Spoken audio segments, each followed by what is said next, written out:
Bom dia, família, graça e paz, tudo bem? Continuamos aqui então na estratégia que Deus dá para Josué, para Israel, para destruir Jericó. E essa estratégia então está ligado com um plano de Deus. Deus nos dá, nós ouvimos, cremos e vamos atuar. Só que dentro dessa estratégia existe algo muito impactante, né? Me impactou tremendamente, eu creio que vai impactar você, que está ali no versículo 10 de Josué capítulo 6, diz assim: mas Josué tinha dado ordens ao povo dizendo: não gritem, nem façam ouvir a sua voz, não digam uma palavra sequer, até o dia em que eu disser gritem, então vocês gritarão. Então, na orientação que Deus dá, né? Deus dá a Josué, como nós vimos aqui no texto, o povo precisava ficar em silêncio, o povo não podia fazer nada. E aí vamos lá, vamos imaginar o tamanho desafio disso, gente. Por quê? O ambiente é de guerra. O ambiente é de conquista. Israel está vindo, está sabendo que Jericó está com medo. Israel vem naquela empolgação, né? Israel vem naquela ansiedade, vamos dizer assim, de se apropriar da terra prometida, da primeira cidade. E aí esse ambiente de guerra, né? Obviamente nós nunca participamos de uma guerra, mas é como se fosse, né? Os irmãos vão me entender que é aquele jogo de futebol que você vai, cara, é o jogo, é a final, você vai entrar em campo, fica aquela, né? Aquele frio na barriga, aquela ansiedade, aquela apreensão, aquela coisa toda, né? Uma mistura de adrenalina, com preocupação, com fé. Eu acho que, imagina, esse era o cenário que estava a nação de Israel aqui. Só que a orientação era o quê? Fique em silêncio, não podia falar nada. Então, o desafio era gigantesco. E eu quero dizer para você como é desafiador nós ficarmos em silêncio diante de um grande desafio, ou ainda das circunstâncias do nosso dia a dia. Por quê? Porque nós somos muito rápidos, né, em falar. Nós somos muito rápidos em dar nossa opinião. Nós somos um tanto tagarela aqui, né? Não queremos ficar falando. Só que Deus diz: não, fique em silêncio. Tem a hora de ficar em silêncio. Nós somos muito rápidos também, aqui que é o que eu quero focar um pouquinho, nós somos muito rápidos em reclamar, em murmurar. Mas a orientação de Deus diante de um desafio é não falar, é ficar em silêncio. Então eles ficaram 6 dias em silêncio, eles não podiam falar. À medida que a estratégia de Deus ia desenvolvendo, eles não podiam falar. E você sabe que a nossa fala, irmãos, é algo poderoso. Ela sempre irá gerar um impacto. Nada que você fale é neutro. Ela vai gerar um impacto, só que esse impacto, por vezes, ele pode ser prejudicial ao propósito de Deus.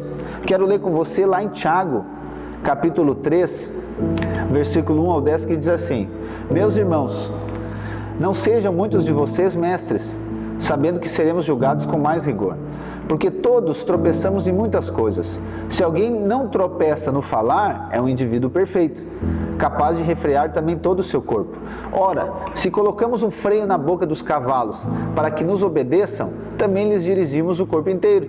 Observem igualmente os navios, que sendo tão grandes e impelidos por fortes ventos, são dirigidos por um pequeníssimo leme e levados para onde o piloto quer. Assim também a língua, pequeno órgão, se gaba de grandes coisas. Veja como uma fagulha incendeia uma grande floresta. Ora, a língua é um fogo, é um mundo de maldade. A língua está situada entre os membros do nosso corpo e contamina o corpo inteiro. E não só põe em chamas toda a carreira da existência humana, como também ela mesma é posta em chamas pelo inferno. Pois toda espécie de animais, de aves, de répteis e de seres marinhos se doma e tem sido domada pelo gênero humano. Mas a língua ninguém é capaz de domar. É mal incontido, cheio de veneno mortal. Com ela bendizemos ao Senhor e Pai. Também com ela amaldiçoamos as pessoas criadas à semelhança de Deus. De uma só boca procede bênção e maldição. Meus irmãos, isso não deveria ser assim.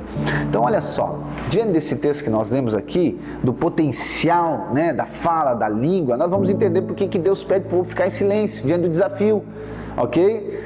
Porque é necessário ficar em silêncio, é necessário, né, não falar nada. Eu não estou dizendo aqui, entenda bem, não é sobre não conversar com as pessoas, não é isso, você já vai compreender melhor. Mas na estratégia de Jericó, o silêncio está representando o quê? Dependência de Deus. O silêncio está representando fé. O silêncio está representando descanso. O silêncio está representando uma expressão de fé em Deus.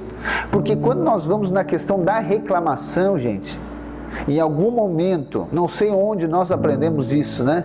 Que a reclamação resolve o problema. Só que na verdade a reclamação, talvez ela se não é a maior, é uma das maiores expressões de justiça própria. Só que se você avaliar, ela não resolve nada. Ou melhor, você já resolveu algum desafio reclamando? Seu casamento já foi edificado através de reclamação? Você reclamou, nossa, pastor, meu casamento está muito bom, porque, nossa, eu reclamei tanto que está uma bênção. Eu acho que não, né? Ou você, né, com seu filho passou a obedecer você, depois de você reclamar? Eu acho que não, né, irmãos? Eu tenho certeza que não. Por quê? Porque a reclamação não resolve. A reclamação expõe a nossa justiça, a nossa insatisfação. Pastor, quer dizer que não pode reclamar nada? Não. Deus mandou ficar em silêncio. Deus mandou a nação de Israel ficar em silêncio. Então, diante dos desafios, das circunstâncias que você passa, dos desafios gigantescos, silêncio. Dependa de Deus. Pastor, mas não posso falar nada. Pode, mas para Deus. Você vai orar, você vai buscar de Deus, você não vai murmurar. Então, sabe, eu e você precisamos de crer, irmãos, a ponto de ficarmos em silêncio, ficarmos quietinhos. Há tempo, né? Eu tenho um texto aí Eclesiastes que diz que há tempo para todas as coisas. Então, há tempo de falar e há tempo de calar. Tem momento de falar, nós vamos ver mais à frente aqui, tem o tempo de falar, o tempo de gritar, nem é falar, é gritar daí. Mas antes disso tem que ter o silêncio. O silêncio também mostra essa sabedoria. Entende? Existem muitas pessoas, obviamente não é o seu caso, que elas só gostam de falar, mas elas não conseguem ouvir. Elas são esse tagarela, né? Ele fala, mas na hora de ouvir não consegue ouvir. Por quê? Porque ele não está ouvindo você. Você pode estar falando, mas não está ouvindo, não está conseguindo absorver nada. Porque já está pensando o que ele vai falar depois.